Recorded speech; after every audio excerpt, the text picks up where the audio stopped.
La communauté irlandaise de Montréal s'est jointe aujourd'hui aux célébrations du 350e anniversaire de Fondation de Montréal.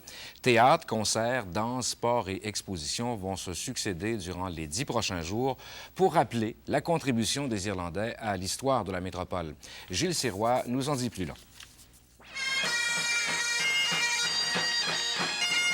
C'est un peu l'ambiance des très populaires défilés de la Saint-Patrick que l'on a retrouvé ce midi au Square Dorchester.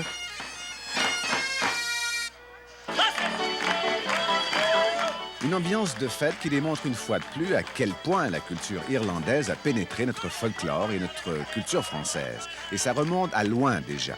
Les Irlandais sont venus en Nouvelle-France avec les Français. Nous avions peut-être 5 de la population de la Nouvelle-France était irlandaise.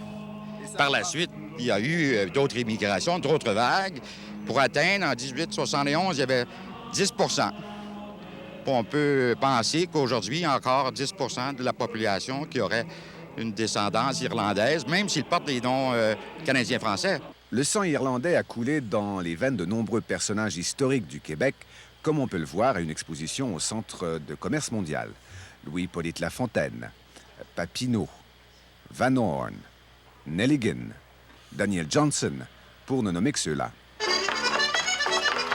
Les Irlandais veulent que durant ces 10 jours, le tout Montréal entende les chants et les rires des Irlandais. Les Chieftains et les Sœurs McGarrigle seront à la Place des Arts lundi et mardi de la semaine prochaine. Nous avons ensuite, la fin de semaine suivante, un grand festival de danse et de chansons au Vieux-Port de Montréal. On attend 1500 danseurs et musiciens au Vieux-Port pour le week-end de clôture de ces fêtes irlandaises. Ici Gilles Sirois à Montréal.